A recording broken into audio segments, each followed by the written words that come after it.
কাচের মতো চকচকে মিষ্টি একদমই অল্প খরচে মাত্র 20 টাকা খরচ করলেই কিন্তু এরকম কাচের মতো চকচকে মিষ্টি বানিয়ে নিতে পারবেন। এটা মুখে দিলে মিলিয়ে যাবে। কি দিয়ে বানিয়েছেন কেউ খেলে কিন্তু বুঝতে পারবে না। আশা করছি এই লাখ টাকা দামের মিষ্টি মাত্র 20 টাকা খরচ করে ঘরেই তৈরি করতে পারবেন। এখানে আমি সাবুদানা নিয়েছি, আর এখানে কিন্তু খুব বেশি টাকার সাবুদানা না, এই তো 10 টাকার সাবুদানা হবে। আমি 2টা বাটিতে সাবুদানা নিয়ে নিচ্ছি। যেহেতু আমি কালারফুল করব, তো একটা বাটিতে আমি দিয়ে দিচ্ছি একটু রোয়াবজার কালারটা, আর একটা বাটিতে আমি দিয়ে দিচ্ছি সাদাটা আর কি। তো এখানে গরম পানি দিতে হবে। গরম পানির সঙ্গে আমি কালারটা মিশিয়ে তারপর কিন্তু আমি কালারটা অ্যাড করেছি। আর গরম পানির মধ্যে আমি কিন্তু এখন সাবুদানাটাকে ভিজিয়ে রেখেছি। 1 কাপ সাবুদানার জন্য 1 কাপ পানি যথেষ্ট। এদিক থেকে 1 লিটার দুধ আমি জাল করে নিচ্ছি, আর দুধের মধ্যে দিয়ে দিচ্ছি স্বাদ মতো চিনি। দুধটা একটু ঘন করে জাল করবেন, এতে করে মিষ্টিটা খেতে অনেক বেশি টেস্টি হবে। এখন আমি এই পাশে দুধটা জাল করতে থাকবো, আর অপর পাশে মিষ্টিগুলো বানানোর জন্য চলে যাব। 10 মিনিটের মধ্যে কিন্তু সাবুদানাটা ভিজে একদম টুইটুম্বুর হয়ে গেছে, পানিটা একদম শুষে নিয়েছে দেখুন।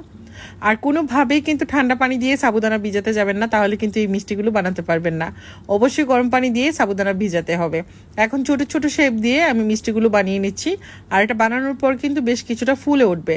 তা আপনারা চাইলে কিন্তু আর একটু বড়ও বানাতে পারেন বা একটু ছোটো করেও বানাতে পারেন, যার যার পছন্দ মতো।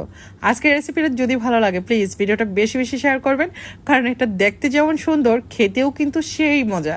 আশা করছি সবাই অনেক এনজয় করবেন, কারণ এটা অনেক কিউট একটা রেসিপি। এই মিষ্টিটা মুখে দেওয়া মাত্রই কিন্তু আপনি অন্যরকম একটা ফিল পাবেন। হ্যাঁ, প্রথম যে খাবে সে কিন্তু বুঝতেই পারবে না এটা যে সাবুদানা দিয়ে তৈরি। অল্প খরচে একটা একদম চোখের শান্তি রেসিপি, যেমন আত্মা ঠান্ডা হবে তেমন কিন্তু চোখেরও শান্তি হবে। এদিক থেকে দুধ একদম জাল করা হয়ে গেছে, আর আমি এখানে দিয়ে দিচ্ছি হলো মিষ্টিগুলো। আমার মিষ্টিগুলো গোল করে বানিয়ে নিয়েছি, আপনারা চাইলে লম্বাটে করেও বানাতে পারেন। এখন আমি এই দুধের মধ্যে 10 মিনিটের মতো ওই মিষ্টিটা রান্না করব।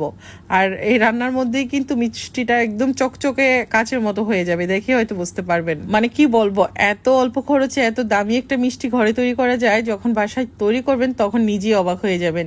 আর একবার হলো তৈরি করবেন, এখন তো প্রচন্ড গরম, এটা তৈরি করে নরমাল ফ্রিজে রেখে ঠান্ডা ঠান্ডা পরিবেশন করবেন, দেখবেন সবাই খেয়ে কিন্তু অনেক মজা পাবে। আর এই তো মিষ্টিগুলো দেখেই কিন্তু মানে মন ভালো হয়ে যাওয়ার মতো, এত কিউট লাগছে মাশাআল্লাহ। তো আপনারা কে কোত্থেকে আমার ভিডিও দেখছেন আশা করি কমেন্টের মাধ্যমে জানাবেন। ভালো লাগলে প্লিজ আবারও রিকোয়েস্ট করবো ভিডিওটা বেশি বেশি করে শেয়ার করবেন। 10 মিনিট রান্না করার পর মিষ্টিগুলো দেখুন না কত সুন্দর লাগছে। তো এইভাবে করে আমার মিষ্টিটা আমি পুরো 10 মিনিট রান্না করলাম, এখন চুলা অফ করে দিলাম।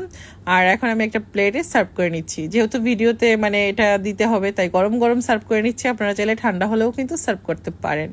আর দেখে হয়তো বুঝতে পারছেন, এখন আমি উপর থেকে একটু চকলেট সিরাম দিয়ে সাজিয়ে নিচ্ছি, এটা হোয়াইট চকলেট। আপনারা চাইলে কিন্তু কন্ডেন্স মিল্ক দিয়েও করে নিতে পারেন কাজটা। আর আমি একটা টিপ দিয়ে দেখিয়ে দিচ্ছি কতটা সফট, একদম রাজবেরির মতো লাগছে, তাই না?